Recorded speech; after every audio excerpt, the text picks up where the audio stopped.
पुरुषोत्तमम। आज का समस्या और इसका समाधान, इसको देखने का प्रयास करेंगे।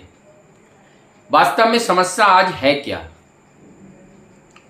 इस समस्या को देखने के लिए जब हम अपने परिवार, अपने परिवेश और समाज की ओर देखने का प्रयास करते हैं तो कुछ आग से झुलस रही है। और वो क्या क्या है, एक एक करके हम लोग देखते हैं।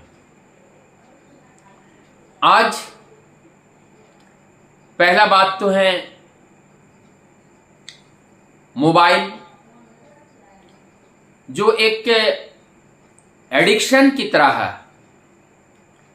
जैसे शराब पीने से अल्कोहलिज्म डिजीज बनती हैं, उसी प्रकार के मोबाइल डिजीज बन चुका है। समस्याएं हैं, अनेक तरह का नशा करना, समाज में समस्याएं हैं, अलग अलग तरीके का पार्टी करना, समस्याएं हैं बॉयफ्रेंड गर्लफ्रेंड, इस तरह का फ्रेंडशिप में अपने जीवन को बिताना, समस्याएं हैं अनेकों प्रकार की पार्टियां करना,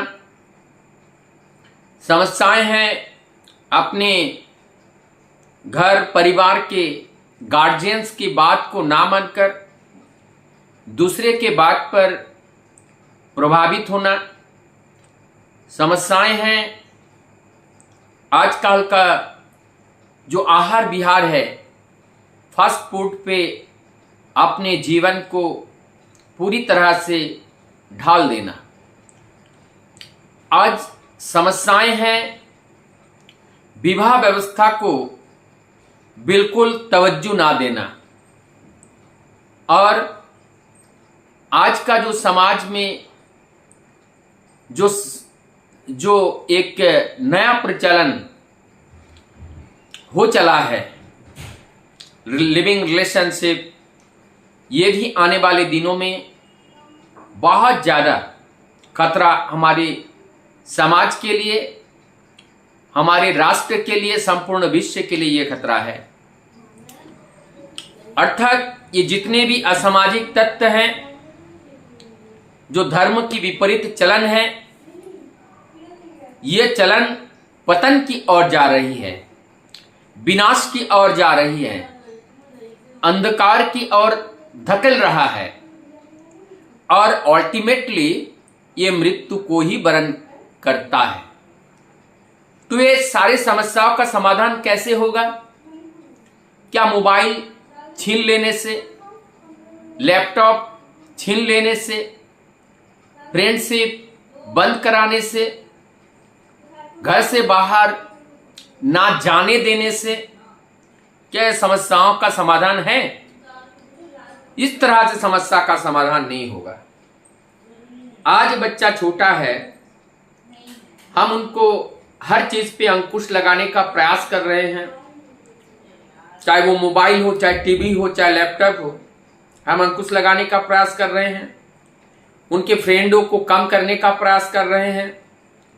लेकिन काल तो वो घर पे नहीं रहेगा, हायर एजुकेशन के लिए उनको बाहर जाना पड़ेगा। तब जाकर के वो अपने आप को किस तरह से चलाएगा? इसके लिए जरूरत है केवल कठोर अनुशासन के माध्यम से संभव नहीं है। जब तक उनके अंदर हम बोध को नहीं जगा पाते हैं, वास्तविक मूल्यबोध को, कि हम इस धरती पर अनेकों प्राणी हैं, अनेकों जीव जंतु पेड़ पौधे हैं, लेकिन हमें इंसान ही क्यों बनाया? हमें क्यों नहीं गधा घोड़ा कुत्ता बिल्ली क्यों नहीं बना दिए? ये जो मूलभूत बात है, इस सत्य बात को जब समझ में आएगा और तब समझ में आएगा कि मनुष्य का अर्थ क्या होता है। ठाकुर जी यहां बोलते हैं, जिनके पास मन है क्योंकि मन एक ऐसा हथियार है कि दुनिया के हर चीज को इस मन से पकड़ा जाता है। तो ये मन सबसे ज्यादा इंपॉर्टेंट है।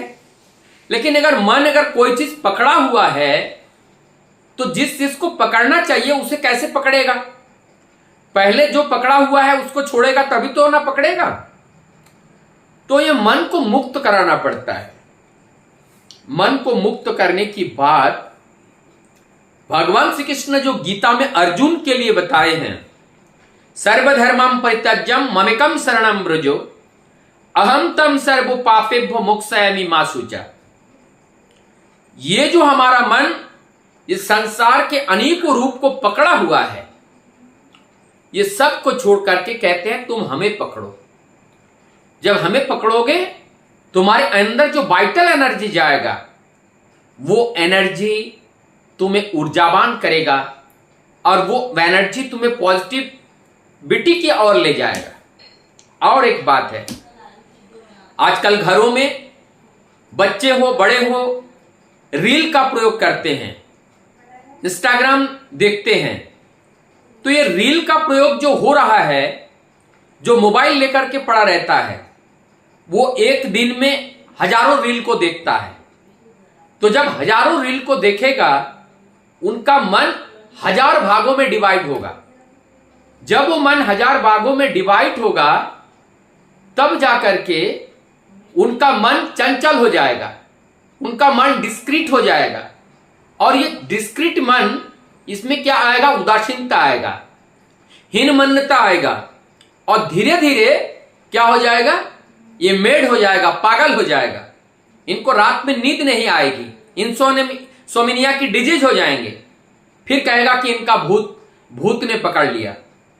लेकिन वस्तुतः यहां भूत क्या है कि उन्होंने अपने मन को चारों ओर बिखरा दिया और उससे अपने जो एनर्जी है, वाइटल एनर्जी है, वो चारों ओर बट गए और वो अपने मन को आप केंद्रित नहीं कर पा रहे हैं।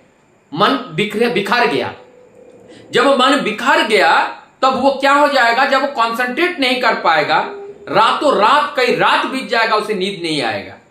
और नींद ना आने से बाद में अल्टीमेटली क्या होगा? वो पागल हो जाएगा और वो पागल होकर के फिर किसी साइकेट्रिक के पास जाएगा, वहां से उनको मेडिसिन देगा, वो सोए रहेगा। धीरे धीरे ये जिंदगी, किसी का जिंदगी, पूरा जिंदगी खराब हो जाएगा। तो ये रील हमारे जीवन में भी बहुत घातक है। इसलिए इस तरह से रील को देखने से भी हम अपने जीवन को भी सर्वनाश के डगर पर दे सकते हैं। तो यहां से हमें बचना है। तो ये बचने का उपाय क्या है? कैसे हम बचा सकते हैं? सीरियल, आजकल बहुत से लोग अपने टाइम, इतना बहुमूल्य समय है, हम मनुष्य बनकर के धरती पर आए हुए हैं और ये जो बेयादुबी सीरियल है, जिस सीरियल में जो रोल अदा कर रहा है, उनके वास्तविक कैरेक्टर उनके पास वो नहीं है।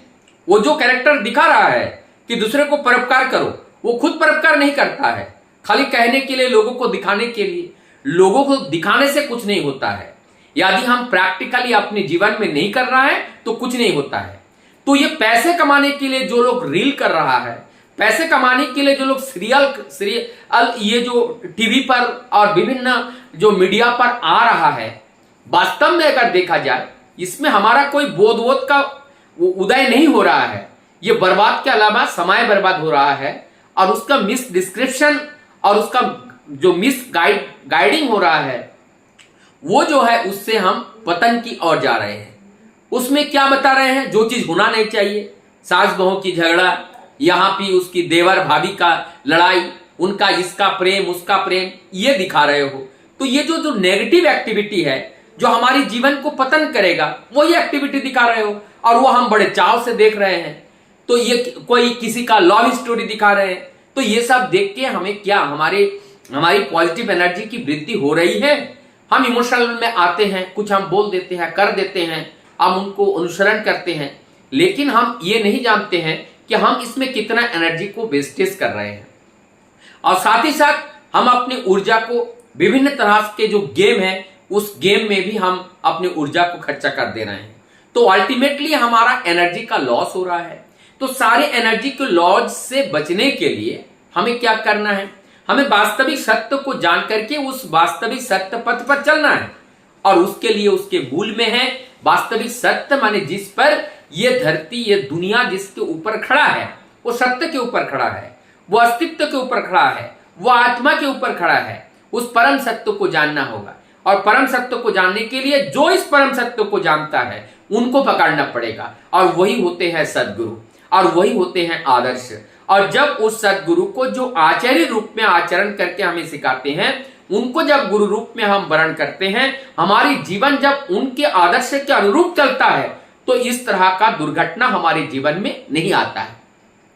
जैसे अब जो है कल जैसे गुरु पूर्णिमा का दिन गया, और हम लोग को देखा कि इसमें ये 10 तारीख का जो घटना है, इस घटना में एक जने को एक स्कूल में एक स्टूडेंट्स ने उनको डांटा, एक प्रिंसिपल ने कुछ बात कर दिया होगा, वो 2-3 लड़के मिलकर के उनको चाकू से मार डाला। ये जो है 11 तारीख की घटना है, यह हमारे भारतवर्ष की ये घटना है। और गुरु पूर्णिमा के दिन जहां गुरु का सम्मान करना चाहिए, गुरु का आदर करना चाहिए, आज छात्र जो है गुरु को चाकू से मर्डर कर रहा है। तो यह परिस्थिति है। ये सारी परिस्थिति से बचने के लिए केवल प्रॉक्सी देने से नहीं होगा, प्रैक्टिकल अपने जीवन को सद्गुरु के अनुरूप अपने माता पिता को पहले चलना पड़ेगा, और माता पिता को चलने से वही माता पिता के चलन को आधार बना करके उनके संतान संतति चलेगा। जब ये इस तरीके से चलेंगे तो उनके अंदर एक सहज ज्ञान आएगा और सहज बोध आएगा, और उस बोध से उनके अंदर ये जागरण होगा कि हमें क्या करना चाहिए। जब स्वतः ही बोध नहीं आता है किसी बच्चे का, तब तक हम उनको बता के कुछ कर नहीं सकते हैं। इसलिए उस बोध को जगाने के लिए उनके साथ अच्छे व्यवहार करके वास्तविक सत्य को बार बार उनके सामने रखना है, उदाहरण के माध्यम से, किसी कहानी के माध्यम से उनके सामने रखना है, रख करके उनके अंदर का जो दरवाजा है, जो बंद है, उस दरवाजा को खोलना है। वो बोध का दरवाजा है, और यदि वो बोध का दरवाजा खुल गया, तब जाकर के वो बच्चा, चाहे वो लड़का हो चाहे लड़की हो, वो कभी भी नहीं बिगड़ेगा। और वो चाहे कहीं पे भी रहे, चाहे वो 10 जनों के घेरे में रहे, चाहे वो अकेला कहीं दूर दराज में रहे, उनके अंदर एक श्रद्धा होगा, एक मान होगा, सम्मान होगा, एक मर्यादा होगा, और मर्यादित होकर वो चलने का प्रयास करेगा, क्योंकि उनके अंदर बोध जगा है। ये बोध जब तक नहीं जगता है, तब तक वो व्यक्ति पशुवत होता है, वो पशु के समान होते हैं। और उस पशुवत से मनुष्यवत होने के लिए उनके अंदर बोध जगाना बहुत जरूरी है। और ये बोध जगाने के लिए गुरु रूप में, चाहे माता पिता हो, चाहे गुरु हो, चाहे गुरुजन हो, उनके अनुसरण करने के माध्यम से ही ये बोध का जागरण होता है, और उस बोध से ही हम अपने जीवन की सही राह को चुन करके हम चलने में सक्षम होते हैं। वंदे।